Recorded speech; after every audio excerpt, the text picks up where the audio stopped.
और बात करते हैं पाकिस्तान की राजनीति का आज अहम दिन है। इमरान सरकार रहेगी या फिर जाएगी, ये वोटिंग के बाद पता चलेगा। लेकिन फिलहाल जो ताज़ा अपडेट है वो ये कि नेशनल असेंबली का सेशन एक बार फिर से शुरू हो गया है। 3 घंटे के बाद ये सेशन शुरू हुआ। विपक्ष के नेता और विदेश मंत्री ने संबोधित किया। विदेश मंत्री शाह महमूद कुरैशी लगातार बोल रहे हैं। उसके बाद सदन की कार्रवाई कुछ देर के लिए टली। सुबह के बाद फिर 3 घंटे के बाद नेशनल असेंबली की कार्रवाई शुरू हुई। अविश्वास प्रस्ताव पर माना यह जा रहा है कि रात 8:30 बजे के बाद, इफ्तार के बाद वोटिंग हो सकती है। इस तरह की खबरें फिलहाल आई हैं।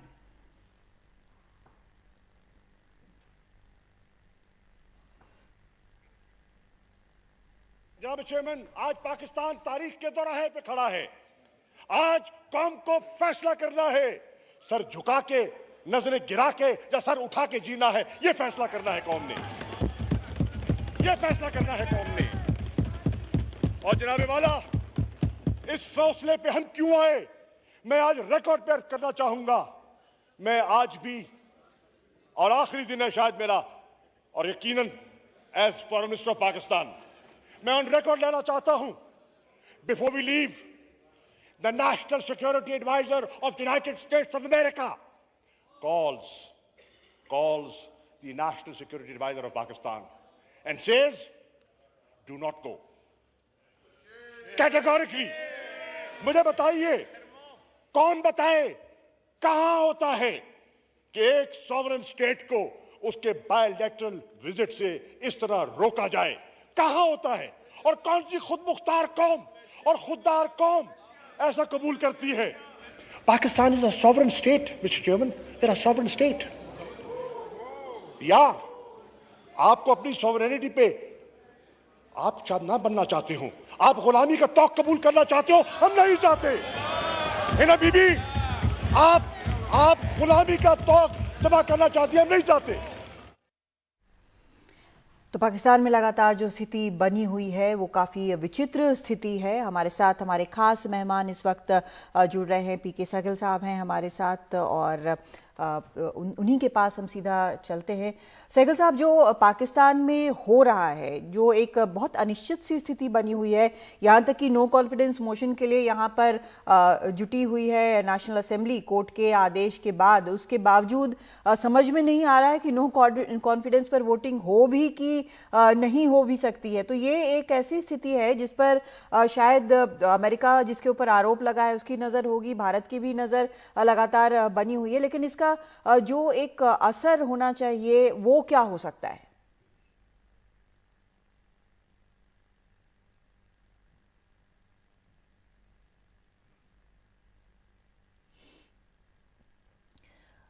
हमारे मेहमान के पास हम दोबारा चलेंगे, उनकी आवाज़ हम तक नहीं पहुंच पा रही है। लेकिन इस वक्त जो खबर आ रही है वो ये कि पुनर्विचार याचिका दाखिल हुई है पाकिस्तान की सुप्रीम कोर्ट में। जो फैसला उसने दिया था उसके खिलाफ, जो डिप्टी स्पीकर की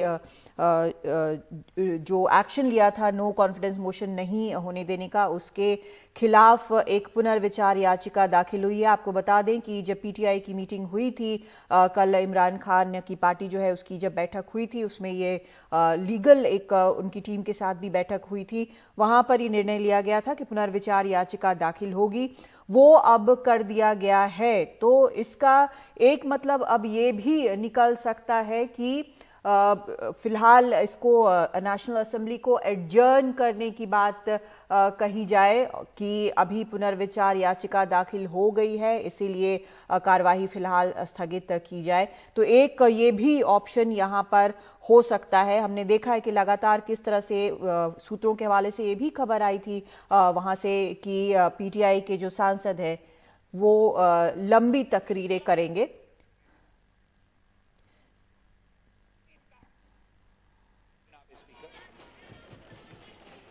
बच्चा जानते हैं कि अगर ये सिलेक्ट हुआ तो क्यों सिलेक्ट हुआ।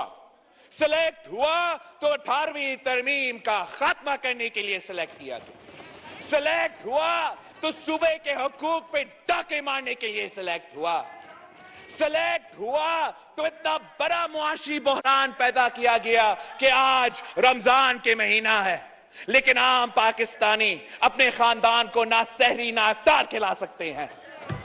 मुआशी बहरान जो पैदा किया गया इतना तारीखी है कि हर पाकिस्तानी आजाब में है, ना अपना बुजुर्गों का ख्याल रख सकते हैं, ना अपने नौजवानों को स्कूल भेज सकते हैं, ना वो नौजवान अपना तालीम हासिल करके रोजगार ले सकते हैं, ना काश्तकार ना किसान ना हारी को अपना फसल की कीमत मिल रहा है, ना मजदूर को ना मेहनत कश को अपना मेहनत का सिला मिल रहा है। इनको ये सब कुछ मालूम है। साजिश तो ये है, साजिश इमरान का साजिश है कि अवाम का पेट पे डाका मारो, अवाम का जेब पे डाका मारो, अवाम को बेवकूफ बनाने की कोशिश करो। आमरीत आना है तो आमरीत आए, मगर कप्तान अपना जिद पे अड़ा हुआ है, अपना जात से आगे नहीं देख सकता। आप पे फर्ज है कि आप अदालत का हुक्म माने। हम ये जिद्दोजहद इसलिए नहीं लड़ रहे कि हमने सिर्फ शहबाज शरीफ साहब को वजीर आजम बनाना है। हम ये जिद्दोजहद इसलिए कर रहे हैं कि बहुत रास्ते थे इस वजीर आजम को उठा के बाहर फेंकने के लिए। अगर हम चाहते थे तो हम भी जानते थे कि कैसे खटखटाना है गेट नंबर 4 को।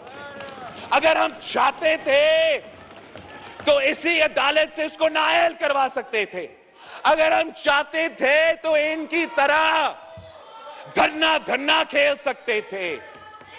मगर हमारा कोशिश ये था कि ना सिर्फ हमने इसको हटाना है, मगर हटाना है तो हम सिर्फ और सिर्फ जमहूरी ऑप्शन इस्तेमाल करेंगे।